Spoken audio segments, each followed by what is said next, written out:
আহা ছোট ভাই, আহারে রেকর্ড। প্রিয়তমা এবং রাজকুমারের প্রডিউসার আরশাদ আদনান তার ফেসবুকে একটি স্ট্যাটাস দিয়েছেন। কেন কেন এই রহস্যময় স্ট্যাটাস তিনি দিলেন, সেটি নিয়েই আজকের এই পর্ব। হ্যালো দেশ এবং প্রবাসের যে সমস্ত বন্ধুরা আজকের পর্বের সঙ্গে যুক্ত হয়েছেন, সবাইকে ব্র্যান্ড নিউ ভিডিওতে স্বাগতম। মেগাস্টার শাকিব খানের তুফানের যেদিন প্রথম মোশন পোস্টার এসেছিল সেদিনই এটি আলোড়ন তুলেছিল, আর রায়হান রাফির সঙ্গে এটি প্রথম কাজ। সেই মোশন পোস্টারই কিন্তু রেকর্ড করেছিল। তারপরে মেগাস্টার শাকিব খানের জন্মদিনে একটি পোস্টার রিলিজ করা হয় তুফানের, সেটিও কিন্তু একটি দুর্দান্ত রেকর্ড করেছিল। এরপর টিজ প্রকাশের পর তুফান তুফান খুব ভয় পাইছে এই কথা বলে এই ডায়লগ দিয়ে এক ডায়লগেই বাজিমাত করে দিয়েছিলেন। আর শাকিব খানের সেই যে করে সেই চিৎকার যে এক্সপ্রেশন সবকিছু মিলে ফাটাফাটি হয়েছিল একটি টিজ প্রকাশের পরই এটি একদম মানে রেকর্ডের পর রেকর্ড গড়েছিল। আর তুমি কোন শহরের মাইয়া গো লাগে ওড়া ধোড়া, যখন এই গান প্রকাশ হয় তখন তো মানে সবার মনেই, সমস্ত দর্শকের মনেই নানা রকমের নানা রেকর্ড গড়ে তুলেছিল। একের পর এক রেকর্ড কিন্তু গড়েছিল। তারপর একটি টিজার প্রকাশ পায়, সেটিও একটি রেকর্ড গড়ে।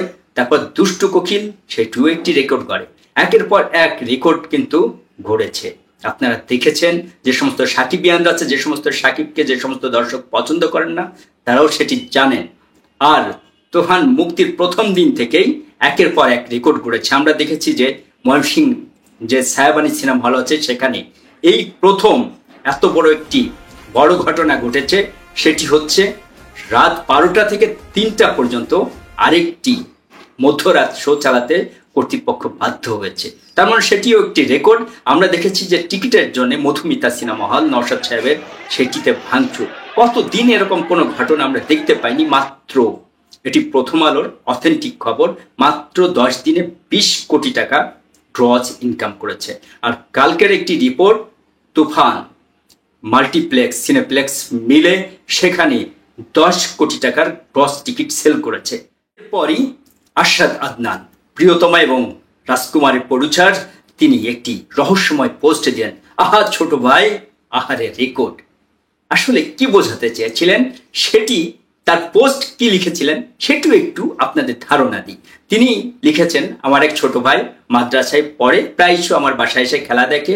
একের পর এক প্রশ্নে ছোটখাটো কিছু আমার কাছে জেনে নেয়, টুকিটাকি কিছু আমার কাছে জেনে নেয়। একদিন আমি টিভিতে অলিম্পিক খেলা দেখছিলাম, সেখানে আমেরিকার এক অ্যাথলেট লং জাম্পে রেকর্ড করেছে। ঠিক সেই মুহূর্তে সেই ছোট ভাই আমার পাশে এসে বসলো, জিজ্ঞেস করলো, ভাইয়া কি দেখছেন? আমি তাকে বললাম, আমেরিকার এই অ্যাথলেট লং জাম্পে রেকর্ড করেছে। সে কিছুই বুঝলো না, এমন মুখ করে আমার দিকে তাকিয়ে থাকলো। আমি বুঝতে পারলাম সে কিছুই বুঝেনি। তাকে আমি বললাম, আমেরিকার এই অ্যাথলেট লং জাম্পে রেকর্ড ভেঙেছে। সে খুবই সাধারণভাবে আমাকে বলল, এই রেকর্ড তো আমিও ভাঙতে পারি।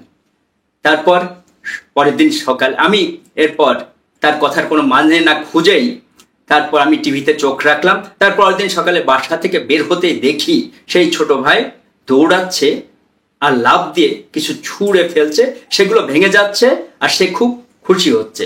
আমি কৌতূহল নিয়ে তার কাছে যে জিজ্ঞেস করলাম, ছোট ভাই কি করছো? সে বলল, আমি লং জাম্প দিয়ে রেকর্ড ভাঙছি। আমি পরক্ষণেই বুঝতে পারলাম সে তার দাদার, অনেক পুরনো দাদার, বুঝতে পারছেন আপনারা, দাদার গ্রাম্যফোনের যে রেকর্ড আছে সেটি ভাঙছে। আহা ছোট ভাই, আহারে রেকর্ড। শেষে আবার এই কথাগুলো লিখেছেন। আসলে কি বোঝাতে চেয়েছেন? মানুষ কি বুঝতে পারে না? সাধারণ দর্শক এতই কি পাগল, এটি বুঝতে পারেন না? আচ্ছা, রেকর্ড ভাঙলে, রেকর্ড গড়লে, নতুন রেকর্ড, পুরনো রেকর্ড ভেঙে নতুন রেকর্ড গড়লে সেটি নিয়ে কি সমস্যা? ধরেন প্রিয়তমা একটি রেকর্ড গড়েছিল, অনেক বড় একটি রেকর্ড, সেটি তো বেদের মেয়ে জ্যোৎস্নার বাংলাদেশের সবচেয়ে ইতিহাসে সফল সিনেমা, সেটি রেকর্ড ভেঙেই গড়েছিল।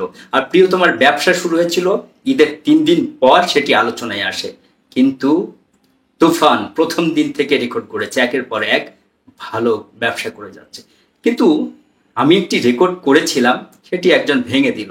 তাকে শুভেচ্ছা না জানিয়ে তার ছবিকে শুভকামনা না জানিয়ে আমি একের পর এক তার সিনেমা নিয়ে নানা রকমের বাজে স্ট্যাটাস আমি বলবো, বাজে মন্তব্য করে যাচ্ছি। এটি কি ধরনের কালচার আমাদের দেশের? আর এমন একজন মানুষের হাত থেকে এসেছে যিনি বাংলাদেশের মহামান্য রাষ্ট্রপতির সন্তান। এখন শুধু তিনি কিন্তু চলচ্চিত্রের প্রযোজকই না, বাংলাদেশের অভিভাবক যিনি তার সন্তান, সেই আরশাদ আদনান ভাই এরকম একটি পোস্ট দিলেন। আরশাদ আদনান ভাই, আপনাকে আবারও বলি, এসব আপনার সঙ্গে যায় না। আপনি টাকলা ইকবাল না, টাকলা ইকবালের পর্যায়ে আপনি যাননি। আজ পর্যন্ত ওরকম অবস্থায় আপনি এখনো পড়েননি।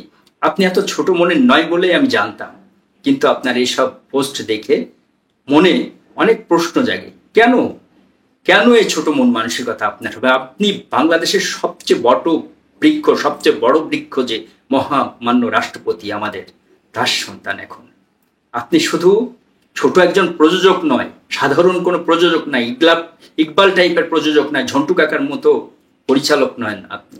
আপনি এখন এসবের অনেক কিছু ঊর্ধ্বে।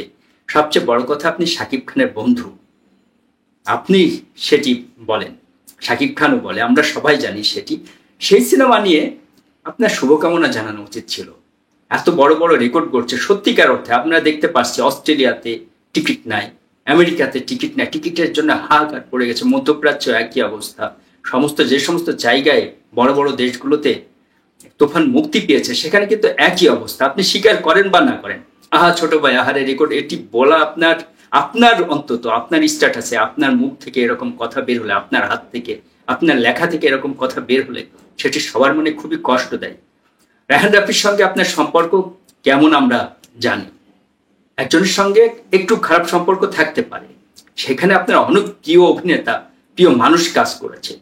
আপনার অন্তত সেই কথা ভেবে চুপ থাকা উচিত ছিল এবং এই সিনেমাকে শুভকামনা জানানো উচিত ছিল। এটি আমার ব্যক্তিগত মতামত, কিন্তু সেটি আপনি করলেন না।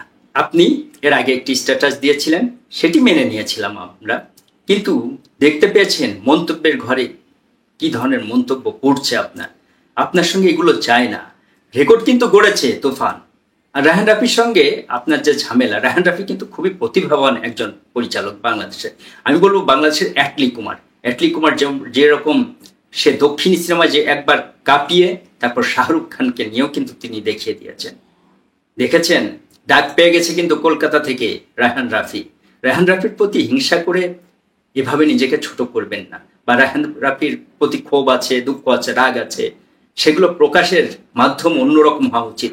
আপনার মতো এত বড় একজন মানুষের সেই মাধ্যমগুলো আমি ব্যক্তিগতভাবে মনে করি এগুলো প্রকাশের মাধ্যম নয়। আহা ছোট ভাই, আহারে রেকর্ড, এগুলো বলে আপনি নিজেকেই শুধু ছোট করছেন এবং সবার কাছে ছোট হচ্ছেন। যারা আপনার সিনেমা দেখতো সেই সাকিবিয়ানরাও কিন্তু আপনার থেকে অনেক দূরে সরে যাচ্ছে। এটি হয়তো আপনি বুঝতে পারছেন। আপনার আশেপাশে দুজন সাংবাদিককে আমি দেখতে পেয়েছিলাম, তাদের নাম না বলে আপনিও জানেন, তারা আপনাকে ইন্ধন দিচ্ছে কিনা সেটিও একটি বড় প্রশ্ন। এরকম মানুষের আশেপাশে আপনি রাখেন না। শাকিব খান কিন্তু আপনার আসলেই খুব ভালো বন্ধু। সেই বন্ধুত্বের কথা ভেবে হলেও আপনার উচিত সবকিছু মেনে নিয়ে তুফানকে শুভকামনা জানানো। জানি না কার ইন্ধনে কেন আপনি এই কাজগুলো করছেন, কিন্তু পরিণামে আপনারই ক্ষতি হচ্ছে। সাকিবের যে সমস্ত দর্শকরা আছে তারা কিন্তু আপনার থেকে অনেক দূরে সরে যাচ্ছে। রায়হান রাফি আরেকটি সিনেমা, তুফান 2 তো করবেই, আরেকটি সিনেমা সাকিব খানকে নিয়ে করার ঘোষণা দিয়েছে। আর জিতকে নিয়ে কলকাতায় যাচ্ছে, জিতের সঙ্গে সিটিং আছে, সেটি আরেকটি সিনেমা হতে পারে।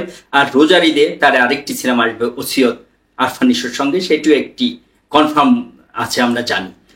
এই রায়হান রাফি কিন্তু খুব সুপার ট্যালেন্ট একজন পরিচালক, তাকে আপনি কাজে লাগাতে পারতেন। হিমেল আশরাফ আছে আপনার হাতে, কিন্তু তার বদলে সাহেব চন্দনকে আপনি নিয়ে সাহেব তৈরি করছেন। দেখতে পাবেন, এই রোজার ঈদে ঘোষণা দিয়েছেন তো, তখন দেখতে পাবেন। যদি শাকিব খান এখন পর্যন্ত কোনো সিনেমার ঘোষণা দেয়নি, আপনার জন্য শিডিউল ফাঁকা রেখেছে, আপনি তার বন্ধুত্ব কৃতজ্ঞতা বোধ থেকে শাকিব খান এটি করেছে, আমাদের মেগাস্টার শাকিব খান সেটি করেছে। এখন পর্যন্ত কুরবানি ঈদ ছাড়া রোজার ঈদে কিন্তু কারোর সিনেমায় তিনি এখন পর্যন্ত যুক্ত হননি। আপনার জন্য ওই জায়গাটা ফাঁকা রেখেছে। মালিক আফসারির মুখ থেকে এটি জানতে পেরেছিলাম। আপনি সেই সুযোগটা নেবেন কিনা, তার সঙ্গে বন্ধুত্ব বজায় রাখবেন কিনা, সেটি আপনার ব্যাপার। কিন্তু সাহেব নিয়ে যে আপনি আসবেন, দেখতে পাবেন ইদিকা পাল আর সাথে শরীফুল রাজকে নিয়ে আসবেন, তখন কতটা প্রচার আপনি পান আর কতটা হল আপনি পান সেটি দেখতে পাবেন। আপনার রাষ্ট্রপতি, আপনার বাবার সেই ক্ষমতা হয়তো কিছু হল পাবেন, কিন্তু সিনেমা দর্শক কিন্তু যেভাবে প্রিয়তমা রাজকুমারের হুমড়ি খেয়ে পড়েছিল সেটি আর পড়বে না, কারণ আপনার এই আচরণগত সমস্যার কারণেই। তুফান কলকাতায় মুক্তি পেলে এবং প্যান ইন্ডিয়া হিন্দিতে যেভাবে ডাবিং হয়ে রিলিজ হবে, তখন নিশ্চয়ই আরো বেশি রেকর্ড করবে।